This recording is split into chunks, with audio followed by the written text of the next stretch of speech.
1.1, the two factors of the commodity, use value and value. And then in quotes, Exchange value. in value, substance of value, comma, magnitude of value. So he doesn't mention exchange value yet in the title.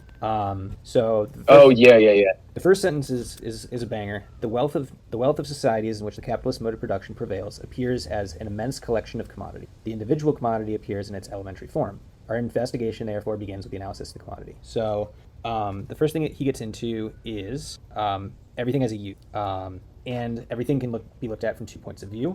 There's quality and quantity. And Wait, Mike, before use, yeah, wasn't there either a quote or something of talking about desire, where he's like, desire is a part of the human organism, just as thirst, or there's something about that. There's something in the very very beginning about wants, or wants or desire, and the satisfaction of such, Right. Okay, here it is. The nature of these needs, whether they arise, for example, from the stomach or the imagination, makes no difference. Is that what you meant? Yeah. I thought that was an incredibly important part, because sometimes when we think of use or utility, or the use value of a thing, we think of like, oh, it can like do something, but the satisfaction of the imagination, is something. Right. Yeah, totally. And he gets into, does he bring up use right after? Yeah. So the usefulness of a thing makes it a use value. Use value is a realized use or consumption. And I think this is kind of where he ties it to, this is like the natural form of something, as opposed to like the social form. I don't know if he gets to that part just yet. So he establishes use value versus exchange value. Exchange value appears, first of all, as the quantitative relation, the proportion in which the use values of one kind exchange for use values of another kind. So the use value is I assume the quality, whereas the exchange value would be the quantity. I might be jumping ahead, but anyway, or I might be wrong on that. So exchange value appears to be relative because it keeps changing. And so it's not something that... so it's something that doesn't seem like Mike, it's you just inherent. broke up there for a sec. Oh, I was saying, because exchange value changes, it's not essential to the thing itself. Like it's not it's not like imminent, whereas the use value is.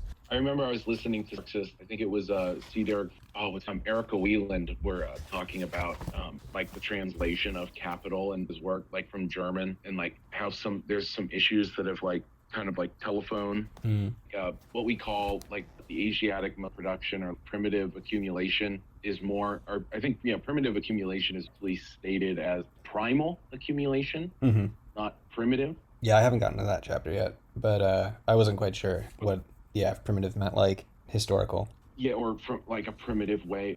I mean, the thing is, there's still primitive accumulation even in a civilized society. It's not entirely separate. That's what Heinrich's, one of the chapters in Heinrich was talking about, is that like Marx is not doing historical reading of Capital. And so it's not like starting and like tracing the rise of capitalism, but rather it's like looking at capitalism in a specific form, but understanding like capitalism's totality from that. What are you saying? Yeah, I think it's important for us always, like, again, which is why I don't feel like it's always how to say like memorize the exact things that are being said, but more to see the picture, see the model that's being expressed. Because there's I don't think anywhere is there, even in our current capital world, there's no like capital isn't entirely hegemonic in the sense that there's no other, or there's just like, say, a platonic, here's a capitalist. There's no platonic capital society. It's a little more nebulous than that. Like it's more like trends. There's like a general, like there's general ways, there's a general sort of structure to it. Like just the idea, is use and exchange value. Like he says, there's plenty of societies that have, use value, but or like have the production of useful goods, but because you don't have this idea of exchange, of like equivalent exchange, Oh, I see. you can't really call it capital. Right. It's really... Yeah, that actually kind of makes sense, right? Because then you could have like the isolated form of value, or like the what is it? The what's before the general? But you could have like the first couple of forms of value, but not like money or or like universal. Anyway, I'm sorry, that's jumping ahead. Okay. Yeah, actually, now that I'm thinking about it, I mean, you always have a sort of, I guess the most, one of them, it's in terms of the market is, like thinking about like our commodity market is the sort of nominalization, so like, say like, when they're talking about, he's talking about yards of linen, 10 yards of linen to one coat or 20 yards, something like that. There's a, a coat is valued at 20 yards of linen, 20 yards of linen are valued at one coat, like, you express the value of one is expressed relative to the other. Yeah. I mean, we're jumping ahead here, which maybe you don't want to do, but that's okay. In a certain sense, to have that, you need to have a very general sense of one coat, right? Yeah, I think that's the isolated form of value. Or sorry, you have to have a general sense. Oh, no. You know what it is though? Is it's the use value of the coat is what gives the relative form its value. So if I say 20 yards of linen equals one coat, it's not the exchange value of the coat that gives the linen its exchange value. It's the use value of the coat that gives the linen its exchange. Well, isn't the point that use value, how do you call it? Exchange value is determined by socially necessary or labor time, right? Required to produce each. That's the use value, not the exchange value, I think. Really? I thought that was exchange value. Let's see, this is in 1.1. Let me grab it. Use values are only realized in use or consumption.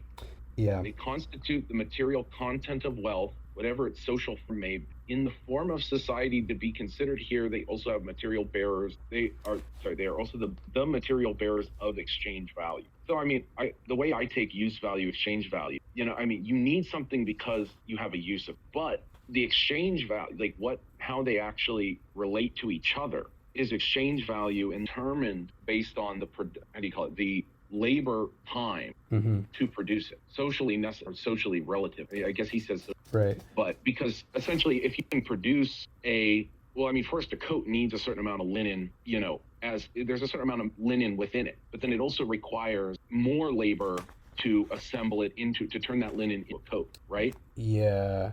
You know what? I think you're right. I misunderstood. Yeah, because the magnitude of the use value would be its utility, right? Not the labor time required to produce it. Yeah. No, I don't, but hold up though, because doesn't the exchange value of something? Because I basically been thinking of value and exchange value as the same. Isn't that kind of his argument here? Is that what? I mean, that's essentially, yeah. I think that's essentially Marx, is that use value is secondary, or how do you call it? Use value is not like price. I think he hasn't even gotten to the money commodity yet. Right. Yeah, no. I think the key thing when we think of value in a capitalist mode is the price. What's the price of the commodity?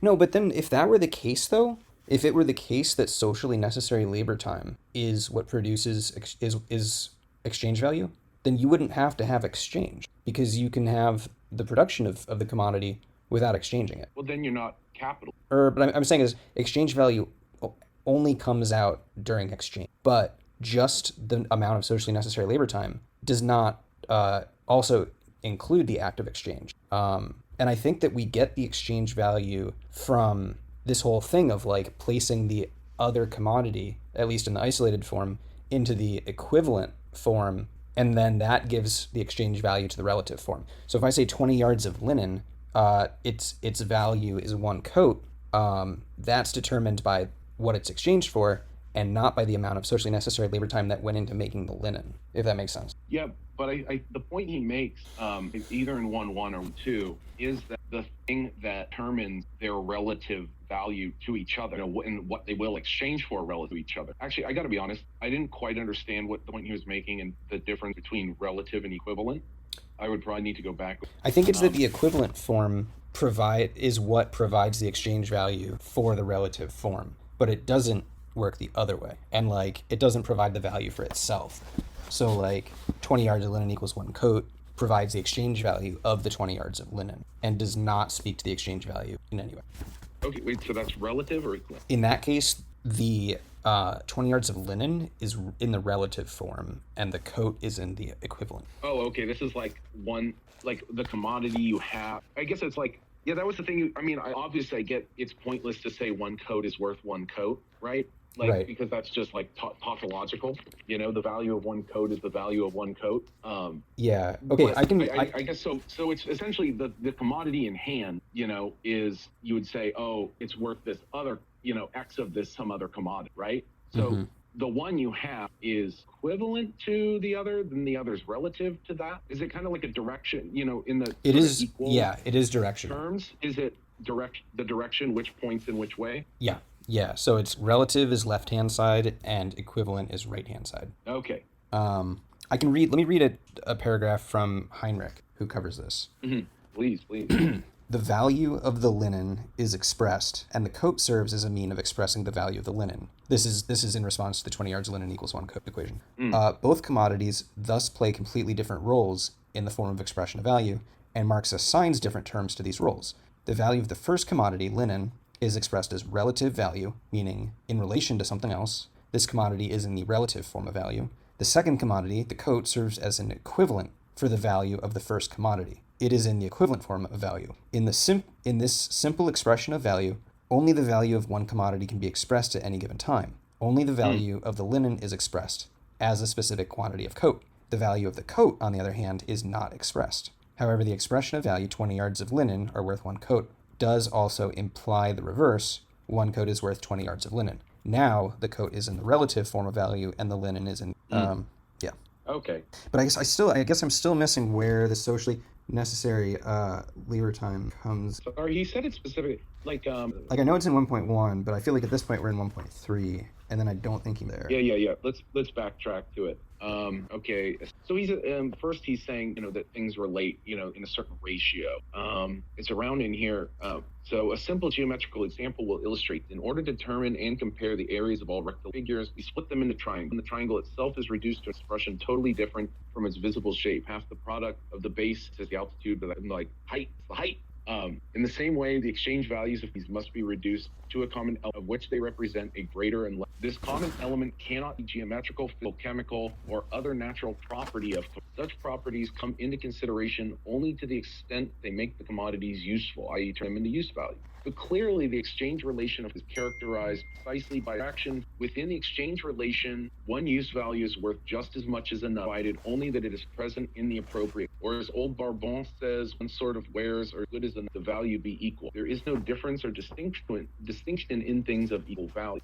100 pounds worth of lead or iron is as great of as great a value as 100 pounds worth of silver and gold. As use value commodities above all in quality, as use value commodities differ above all in quality, while as exchange values therefore do not contain an atom of use. If we then disregard the use value, only one that being products of labor, but even the product of labor already been if we make abstraction from its use value, we abstract also from material constituents to make it a use. It is no longer a table, a piece of yarn, or any other useful thing. All its sensuous characteristics, nor is it any longer the labor of the joiner, the mason, or any other particular kind of productive labor. The disappearance of the useful characteristics of labor, the useful kinds of also this in turn entails the different concrete forms of labor. They can no longer be distinguished, but are altogether reduced to the same labor, human labor. So that right there, I feel the core of his point. I mean, of course, he then goes on to like socially necessary, but just in the sense that it all is reduced to act human. Right. Okay. He says it's not even just the. Sorry, what's. Oh yeah, no, go on. I was just going to say that essentially that's the thing. Like use value disappears. Like the actual physical everything that disappears in exchange. And what's also interesting is the quality of labor itself. Everything. Right. It turns into abstract. It turns into abstract labor. Yeah. And so, but, I mean, I would say there's a lot to potentially contend here because he does not in any way. Before this, he really doesn't. Like, if this is in a certain, it almost feels like this is the conclusion being presented. Yeah, because does he talk about real and abstract labor? I feel like that's later. No, he goes more into labor, which is then where he starts getting into there it is, talking about exchange values, and you would say one commodities. I feel like it's right here that he says them important to the point he's making. Yeah, about the commodity. So let me try to repeat it back to you to make sure that I understand. So like I was kind of struggling with like the difference between value and exchange value, and the relation of socially necessary labor time to exchange value. And as I guess I understand it, the socially necessary labor time for the production of a commodity, like how much time you labor to put into it, gives it its value. But then in the act of exchange, that real labor becomes abstracted, or turns into abstract labor. And I think Heinrich says it well. It's like only in the act of exchange does the individual producer find out to what extent his individually expended labor time corresponds to the socially necessary labor time. Yeah. And so that congeals the value as the exchange value of in the act of turning concrete labor into abstract. That turns value into, and this only takes place during the act of exchange. Yeah. Okay, cool. Yeah. I mean, the way I read it is, yeah, essentially exchange value. I mean, I guess the main thing about exchange value, I think we need to think on scope, and it goes beyond, say, individual. I mean, don't get me wrong, there are individual people. I think it's more of a general, of. Yeah. I mean, because it changes over. Oh, sorry. You said socially necessary labor time? Or I just mean, no, the exchange value. The exchange value varies, or what? Yeah. How do you call it? It's so hard for me to think in exactly his terms. Well, isn't it because whenever he's talking about these things, I'm thinking about dollars as we use. Yeah. Because of our brain is wired around our money commodity, which is it the relative? Okay, well, dude, this is my question. This is what I don't understand about how money as a commodity is. What labor went into producing money? Like, what is the use value of money? And if the use value of money is its exchange value, then it doesn't have this twofold nature that commodities are supposed to have. So how is money a commodity? No. Well, I think money's a special commodity, right? Because when I read all when he was talking about this commodity is equivalent to this commodity, right? Mm-hmm. Shit, I gotta be honest. Yeah, I gotta go back and distinguish the equivalent. Yeah, no, you got it. Oh, well, so it'd be. I was just thinking, well, that's certainly not how we do it, right? Like in our lives, it's like, no, this commodity is right. Mm-hmm. The dollars is but then the other thing, then you could on the other side that another commodity is X or Y dollar, right?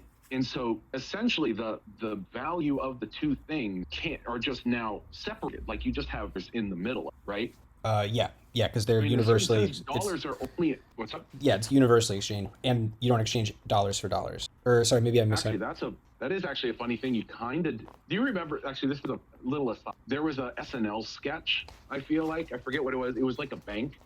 It was like a joke on like a liquidation sale. But it was like an ad, like, hey, here's our store, we're going out of business, we got to liquidate people. Mm-hmm. And it was like a bank doing it. Yeah. And it was like $5,000 for the cheap price of $3,000. That's awesome. It was fucking incredible. But but the thing is, there's a lot of paper assets, that are there is actually that going on in asset market. Yeah, I don't know nearly enough about Marx and currency exchange. I actually feel like he'd probably cover that at some point, right? Maybe. I mean, I know he eventually gets into the commodity. I feel like Marx is much more focused on social, because the key point, I think, of Marx is it's not just commodities moving around, but rather like the relations, the people side, the social side. Mm-hmm. Right. And specifically the capitalist and the worker side, mm-hmm. And how the mode of commodity production separates the two, mm-hmm. And separates everyone within. But yeah, no, how do you call it? I think there's better work not done on actual like finance capital, because in like one sense, like how banks lend to each other, mm-hmm. And like how banks value, I guess interest is a weird thing, like, oh, well, I'm giving you money. In a certain sense, money exchanges for money over time, like across time. It's not like, hey, I'll give you $3, $5, but like, I'll give you $3 for it later. Okay, well, I guess I might have been mistaken. I just thought the money form, or even before that, the general form is that something is exchangeable for except itself. Let me find. Well, it has value. Its value can only be in its exchange value with commodity. I don't know. I guess I don't want to. But yeah, I mean, like he does talk, say you lose, like, say, like farmers lose like half or whatever, so that, I mean, in a sense, you put the same amount of labor in. I mean, you very often, we don't talk in the Marxist way in English. We'd say, oh, like supply and demand, change. He's just saying essentially kind of like potentially a different way of looking at supply and demand, in saying that, value, it'll shift based on the hour into it, or human hour. Okay. To be. Oh, sorry. No, jump in. Yeah, I was gonna say I found the quote that I was looking for about why, like, so if let's say gold is like money, it's universally exchangeable for anything except itself. I say this because the commodity that figures as universal equivalent, or sorry, let me back up. A single commodity therefore has the form of direct exchangeability with all other commodities. In other words, it has a directly social form because, and insofar as, no other commodity is in this situation. The commodity that figures as universal equivalent is, on the other hand, excluded from the uniform and therefore a universal relative form of value. If the linen or any other commodity serving as universal equivalent, so in this case gold, were at the same time to share in the relative form of value, it would have to serve as its own equivalent. We would then have 20 yards of linen equals 20 yards of linen, a tautology in which neither the value nor its magnitude is expressed. So it's basically saying is like, for money, that, like gold, for instance, sits on the right-hand side as the equivalent form, and anything can sit on the left-hand side as the relative form, except for gold. But I don't say that to like argue against what you're saying with exchanging money for itself. But we definitely, I don't know if we've gotten, I was just trying to sort of clarify like what I was getting at with the exclusionary thing. But, no, I mean, in the way that he's saying things, I mean, the money commodity is that everything else is valued at. But what I see it as is a certain, how do you call it? It's like a veil that hides or removes by one, I guess, abstract, the commodity's relation to each other away, right? By turning them into a price? By turning value into price? Yeah. Though, I gotta be honest, I've heard that there's a lot of talks about value is not price, or there's other things that go into price that are not value. Yeah, like uniqueness. There's a good, Heinrich has a good quote on this if you want it. Go. So it should be noted that the labor theory of value only explains the value of products of labor. Things that are not products of labor do not possess a value. If they're exchanged, they have an exchange value or price, but no value. And this exchange value has to then be explained separately, which Marx does in volume 3 of Capital. So a work of art is a product of, and I think this is a counterpoint, or it's a response, so I might not, but it's... No, bring it up, I am actually interested. Okay, so the first thing that I just said on things that have a price but no labor would be one of the obvious objections to the labor theory of value that existed during Marx's time. So, for example, like virgin has a price, does not have a value. And then these... Oh, yeah. All the works of... Actually, that was there's one part where, he talks about, all the kind of natural things. Mm-hmm. Yeah. Like the silkworm, soil. Yeah, I don't think I've gotten to that yet. He hasn't gotten to land, but yeah, I mean, that would make sense. And then the other thing that critiques the labor theory of value are certain products of labor, or I'm sorry, this is not a response to the labor theory of value. This is, well, I guess it is.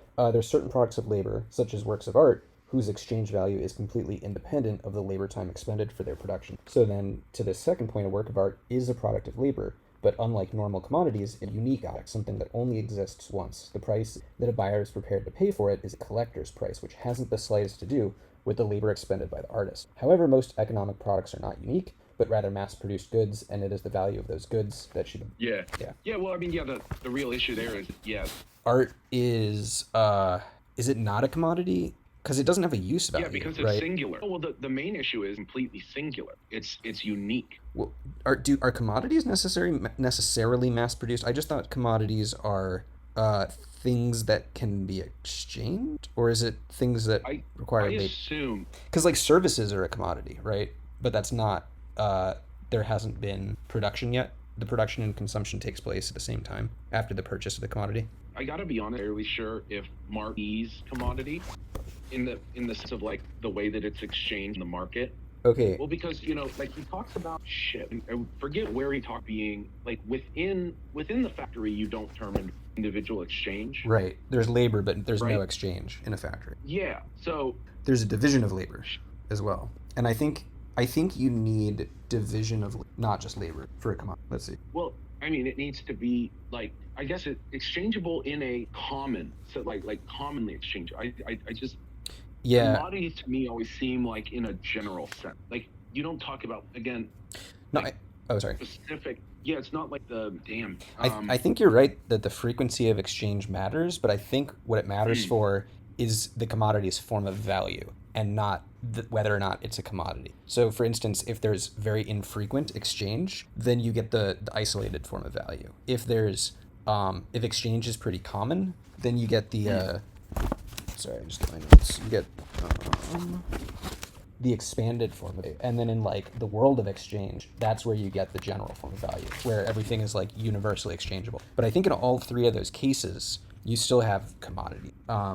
Is my understanding is like whether or not it's a commodity does not depend on what's the way to phrase it? Maybe yeah, like maybe like mode of exchange. I don't know.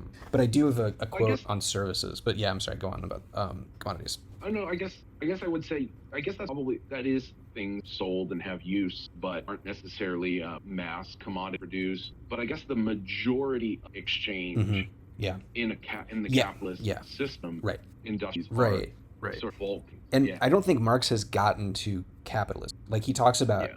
in And capitalism, what is it? Capitalism appears as like a collection of commodities. So he begins his analysis with commodity, but from yeah. here, I don't think we certainly haven't gotten to capital, and I don't think that yeah. But I think you're right in that like yeah, in capitalist societies, commodities are mass produced and universally exchanged. Yeah. And then for services, Heinrich says, up until now, one might have had the impression that when the term commodity is used, it refers solely to physical objects. But what is relevant here is the act of exchange, not the fact that physical objects are being exchanged. Services can also be exchanged and therefore become commodities. The difference between a material product and an immaterial service consists solely of a different temporal relationship between production and consumption. The material product is first produced and subsequently consumed. In the case of a service, whether we're talking about a taxi ride, a massage, a performance, the act of production is concurrent with the act of consumption. As the taxi driver Mm, produces a change of place, I consume it. The difference between services and physical objects consists of a distinction of the material content. The question as to whether they are commodities pertains to their social form, and that depends mm. upon whether objects and services. So yeah, Yeah, I you think do service. still have exchange labor time. Yeah, it's the difference is just when the labor takes place. Mm. Um, Yeah, actually, one thing that's interesting in terms of how we sell ourselves, and just thinking about labor, like when we think about the labor time of a commodity, or the labor time production of a commodity that would be exchanged. You can usually break that down, hours of labor, how many man hours do you need, right? mhm. But certain services, like I was just thinking about Azure. I was talking earlier about a PT friend, a family who's been having it rough, but there's certain services need time invested in, like, think especially like medical. There's a lot of time required just to be able to perform the service, right? And so you need that, how do you call it? You have to charge more Mhm. for your service, Mhm. and usually can, Mhm. as not as many people are willing time required. Mhm. So you're not just the time of the service itself, but the job training. Yeah, Gotcha. education takes a lot of, and Um. you're not getting your value if you charge it. Okay. Well, cool. I feel like we covered 1.1. Hmm. And I feel like we probably got 1.2 as well, right? Yeah, we're kind of all in. The one thing that we haven't gotten to is 1.2, the commodity. dual character of labor. Yeah. Yeah. I don't think we. Yeah. I mean, we sort of touched on that where, like concrete labor turns into abstract in the process. But do you want to cover that? Because you probably have a better understanding of it. Oh, so that was, I mean, was this essentially first how, or I guess reading off the beginning of it, initially the commodity appeared to object with dual character, use and exchange. Later on, it was seen that labor too has a dual character. Insofar as it finds expression in value, it no longer possesses same characteristic as when it is the creator of use value. It was first to point out and examine critically this twofold nature of labor contained in commodity, as this point is crucial to an understanding of political economy, requires further elucidation. Yeah. Let us take two commodities, such as a coat and 10 yards of linen, and let the value of the first be twice that, so that if 10 yards of linen equals W and the coat equals 2W, the coat is a use value that's the coat. So that means the coat would be 20 yards. Yeah. I think yeah he gets to that once we get the isolated form of value. Yeah, I'll be honest. It drives me insane. I've spent so much of my educational simplifying equation. I'm like, why is it 10 yards of linen and not 1 yard? Yeah. Then we can say yards of linen, like 1 yard of linen equals W, the coat equals 20 W, right? Why is the nominal I see what you're dimension saying. of linen, Yeah. of the linen commodity 10 yards? Why can't it be 1 yard? Well, because isn't 1 yard of linen worth like 1/20th of a coat? Yeah. Oh, well, essentially, yes. So he wouldn't do that because what is 1/20th of a coat? Who wants to buy that? That doesn't have a lot of value. Yeah, well, 10 yards of linen's a half a coat. That's just as useless. I mean, I mean, if anything, I'd rather let's talk about the coats, Why? Fuck this linen shit. Yeah, no, it's just funny. That was just the thing to me, and I assume this actually probably makes you probably, in his day, maybe yards of linen and yards of, Yeah. I mean, Nowadays it's like 4. What's up? I was making a joke. I was like, nowadays it's like 4. Oh, 4. 4 yards of linen to 2 coats. Yeah, half a coat. I gotta check the ticker. It's been a while. Oh man, yeah. Have you ever gone shopping for the yard? No. There's too many choices. Yeah. I almost wish there was just here's your linen, here's your silk, But oh my, the different brand, color. Oh man, this is like thread count. First world problems to the extreme. Oh, for real, man. Shit, Yeah, I think here he gets back to use value and not like useful labor. I mean, it obviously is it right. I don't think this is... This is kind of where you were getting shit. Labor is the father. Well, I mean, it's kind of getting into the sense of, okay, yeah, tailoring versus weaving. Mm-hmm. I mean, in a certain sense, isn't the point he's making in this is that, it all kind of reduces time? Yeah, like abstract labor time. Yeah. The simple average labor. And it's the magnitude. That's the value. Countries. That's the value, and the magnitude would be its during its time. Wait, sorry, is this where he gets into social necessary? Or I just remember, because it varies in time and place, things change. Yeah, I mean, he brings up socially necessary labor time in 1.1, but I think simple average labor is the same, because isn't it the average, for like the level of skill in that country or that society? Like it's an average. It's not and that's socially necessary. Oh, by the way, Mike, I broke off there. Oh, sorry about that. I didn't say anything. No, sorry. Well, I'm curious what your thoughts are on socially labor time, or if Heinrich had more say. I have an idea of what it is, but I'm not entirely sure. I have it down in my notes that socially necessary labor time is the average amount of time required to produce something. Okay. So it's like an average of a society. I guess I was just trying to think about how does that, what are the sort of inputs to socially necessary, like what varies? Well, technology.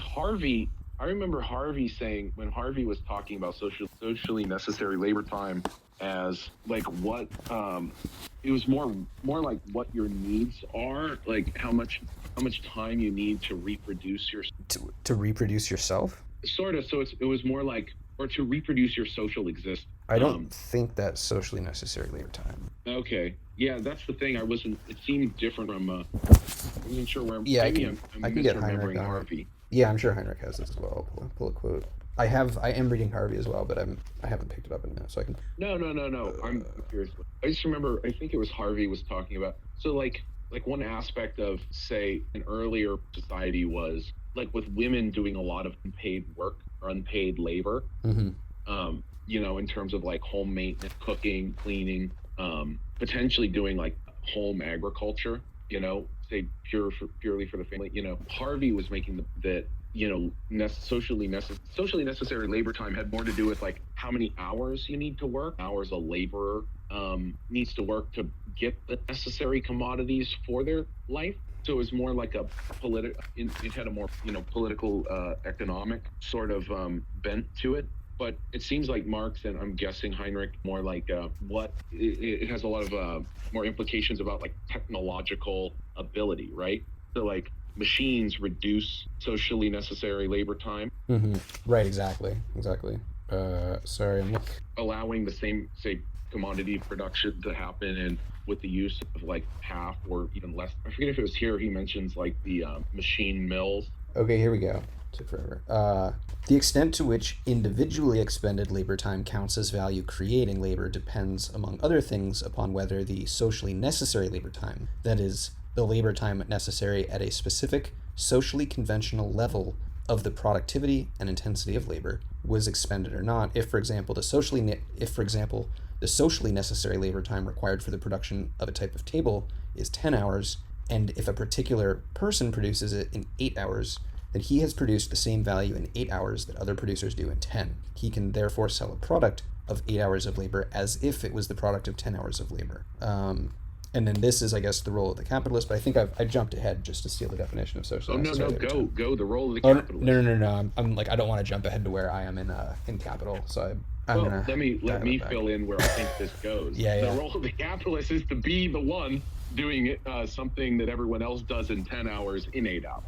He's right? the one to what? To do in 8 hours what others do in 10. I guess it's the capitalist is the one who pays that person for the 8-hour version of it and then sells it for the 10-hour version and keeps the surplus value. Yeah. Okay. Yeah. No. I guess that's a better way. Yeah. And then all the other capitalists figure out how to get someone to do it in 8, and then you got to find someone to do it in right. Mm-hmm. Right, and then so just sell it as 8.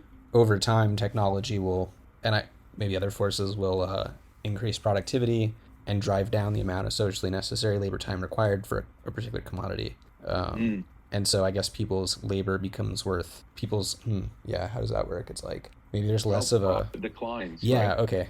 I guess there's less surplus value because technology increases productivity. I haven't gotten to the tendency of the rate of profit to decline. Yeah, but I guess maybe that's too far off. I was gonna say the only thing that we haven't gotten to is commodity fetishism. So maybe that's where we should go now. I gotta be honest. I'm really curious your thoughts because.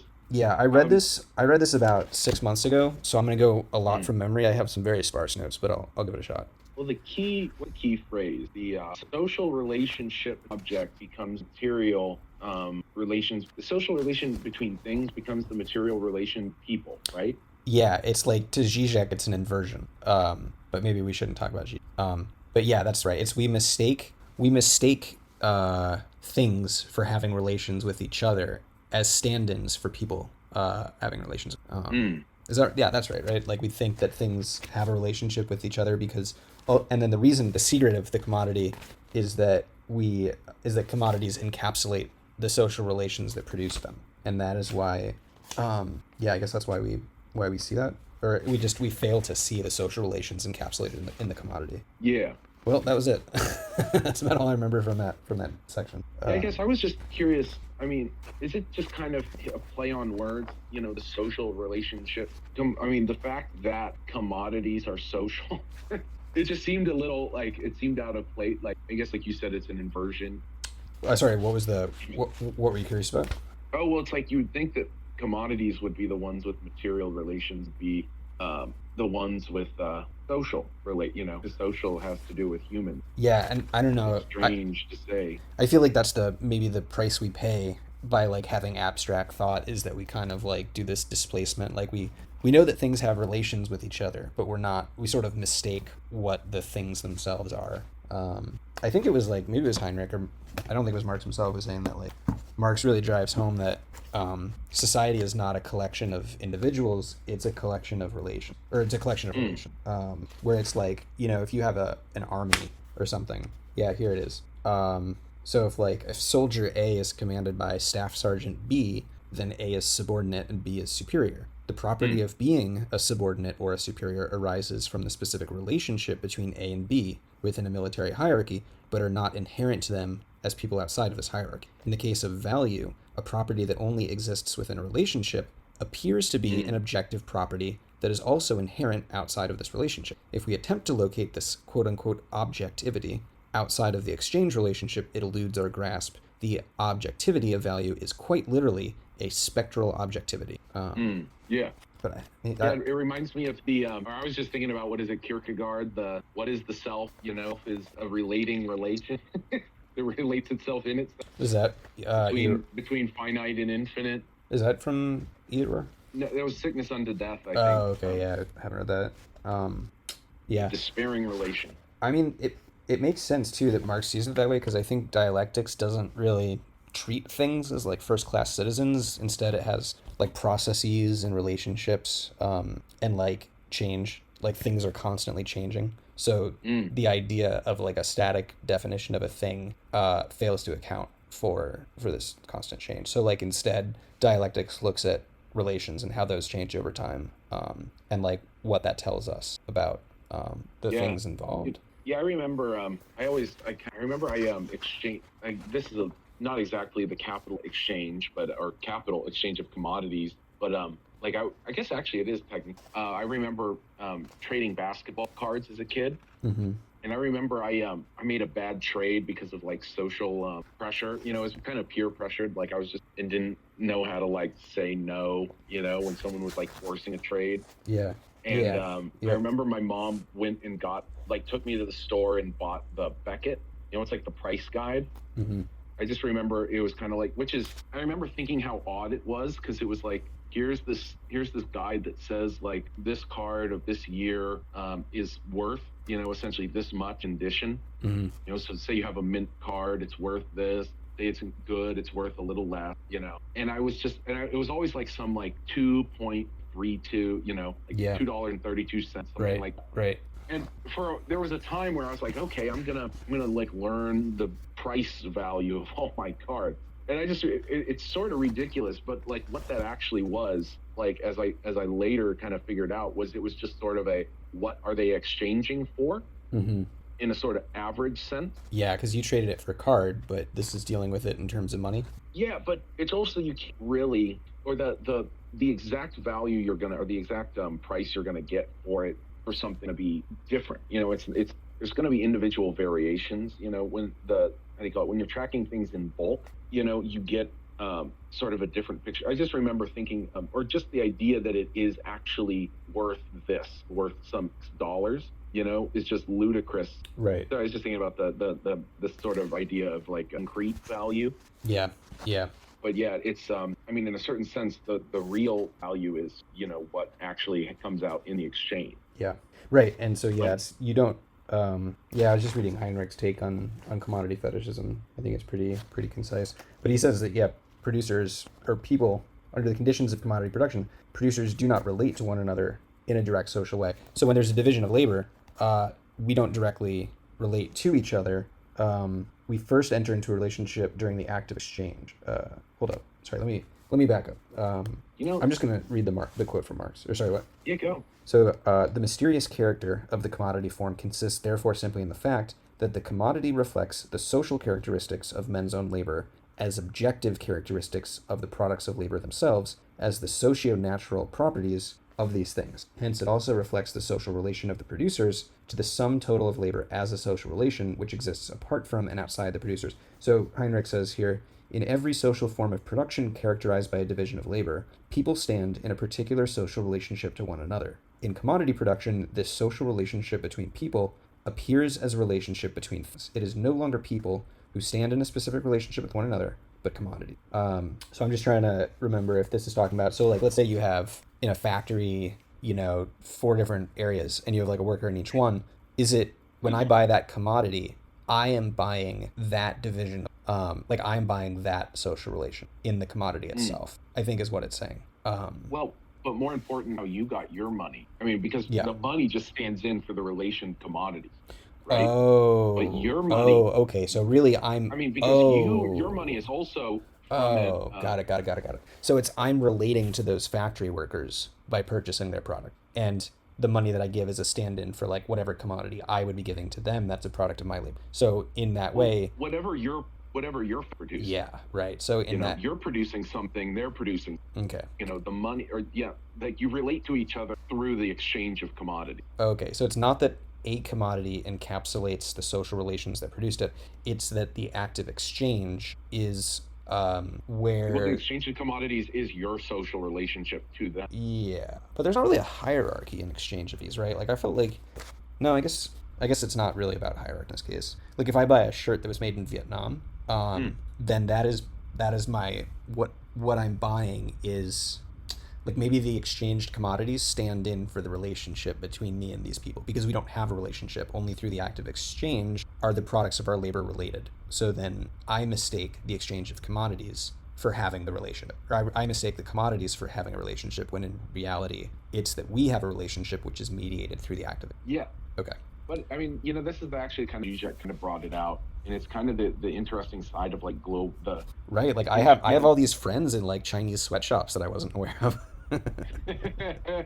Well, they were sweatshirkers now, in a certain, not exactly sweatshop, are there, it's like interesting watching like how China is like kind of going, they're looking for their lower guy, Hmm. they're looking for someone they can exploit. Yeah. They've been exploited for a while. Now it's like, well, shit, we need to find someone cheaper than us, but then eventually you run out, you run some, I mean, this is kind of, I guess, kind of gets into the falling rate of tendency of the rate of profit that, Everything homogenized. yeah, it's almost like, Yeah, but I don't think that it can fully homogenize because you still get like heterogeneity within society, right? I mean, Hmm.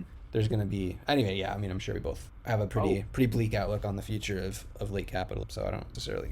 yeah. Well, actually, what would be interesting, how, like, if the imperial core that collapses or falls, and we're the new exploitable workforce, Yeah, you know. I mean, Um, I know how to program, but if there's no computers in this next iteration of society, I might be a farmer. well, Mike, what's actually more interesting, the capitalist drive to reduce skilled labor to unskilled labor, so that it's easier to discipline work, how that's playing. Did you ever listen to that General Intellect Unit cast on Source? Mm, no. I would. It's very interesting. One of them's it's a lot of what they talk about is how open source. Yeah, we're like revolutionary to in like fighting against the profit motive, or like we're doing it for the love of it, to being like a very nice and convenient commons capital to draw from Yeah, it's and really good. use. Mm.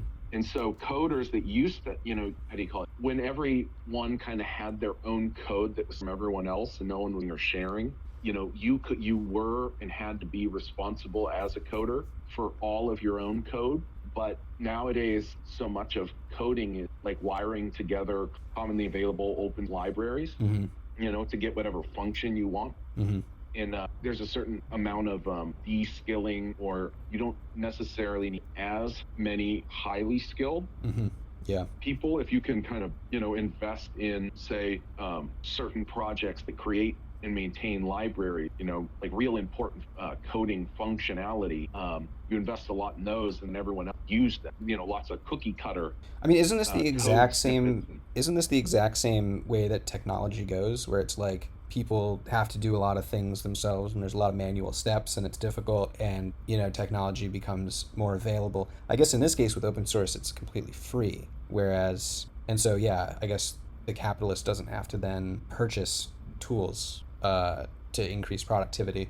And so there's no And people are, I mean, I guess the most important part is people are freely providing, I mean, to the degree that, in theory, wouldn't it mean that people are still skilled and then they're also more productive because they don't have to spend as much time creating libraries? Like with creating libraries, it's not like a consumable and an expendable thing, right? Like it's oh yeah, infinitely reproducible, and that's a little bit different than like like traditional tools of technology. yeah. Well, yeah, I mean, the interesting, that's code in general is way, Hmm.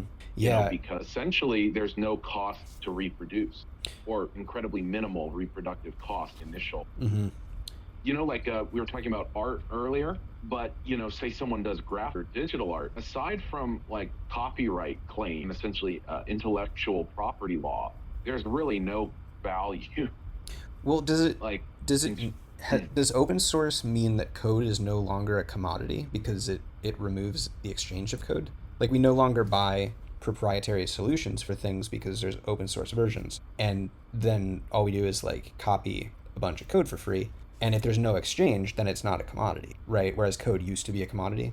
Like that's something I go back so and forth on. Is like, is the code that I write a commodity? Like, is the document are the documents that like managers produce a commodity? It's like those are the products of labor, of our respective labor, but I would guess you're closer to providing. mm-hmm. Yeah, the real question, or so the point they were making was, I guess, twofold. One is that companies like Google, like these open source projects, are more and more being. There's honestly like in-house teams, or like, so corporations are.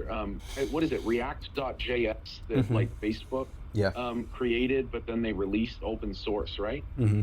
Which I think has become one of the largest. Like, there's been a lot of work being done around it. Yeah. Yeah. So essentially, Facebook I mean, sure, they had to give up and they weren't necessarily the only ones using this technology, but by sharing it, they also got a bunch of free labor, improving it and, finding out novel ways, potentially to use it that they can then use, actually have to pay for. So, I mean, there are certain, how do you call it? Work needs to be done. Like code takes time, right? Mm-hmm. I mean, both to actually do the coding itself, do the mental work required, but then also, of course, like all the work that's required to learn and understand, but it is a relatively like solidified cost. So long as you don't need to monetize that exact code, open source is great. Mm-hmm. I guess that's the thing. You get a certain division of there's certain things that are open source, things that are not. Yeah, I think the value Yeah, then so- becomes not the code but the data, because you own the data, like customer data, and the code itself is like not super important. Like for example, I could make a Twitter clone. Like there's a bajillion of them already floating around on GitHub. I could just clone it and put it on the server and run it. But the reason that's not as valuable as Twitter is because Twitter has all the users. Twitter has all of the Yeah. tweets. Oh yeah. Well, I was going to say the people. That's the funniest thing about all the digital platforms, is that I mean, essentially, the people are providing the value that they, in both network effects and value, like time Yeah. spent there. Yeah. They provide all the content. You just like provide them a platform to put it on. Yeah. Yeah, I mean, I guess it's your a people's brilliant thoughts business are model. valuable. Everybody's thought has some infinitesimally small value to like Twitter. Oh, no. It has no. Well, not exactly. The main point is actually, I guess the point is that their social relations through Twitter have value. Like, it's not their content that matters at all. Yeah. Yeah, Right? that's true. It's only it's only to Twitter. It's the interactions between them and the fact that they're there and that they're scrolling. That their time is spent there, and that then you can put more ads in front of them. Okay, well, You can. Yeah. Yeah, I mean, I agree that the relationship has value, but then how do you square that the content is essential for the relation? Like, it's a different quality, but it is, without it, there can be no relationship and therefore no value. So it's still essential in some manner. Yeah, I guess I would just say that there's no use value to the Twitter on content on Twitter. I was going to say it's important that I There's only tweet. exchange value. Yeah. Let's see. Well, I don't know. I mean, why? What's the use? Yeah, I don't know what the use of Twitter is. Honestly, I've never really done Twitter, so I really am not being fair at all. All right, well, cool. I feel like that covers chapter 1. I don't think that there's anything else that I wanted to bring up. Do you have any last thoughts on it before I hit stop? No, you can hit stop. I honestly need to go back in. So I essentially only got through, I think, 1-3, or I'm in the middle of 1. I haven't, I went through all of chapter 1 before, but I definitely want to go back over commodity fetishism. Yeah, I'm probably gonna reread that as well. That was a fun section. But Yeah, I enjoyed that. All yeah, right. I need to honestly just keep going in Capital, finish it up.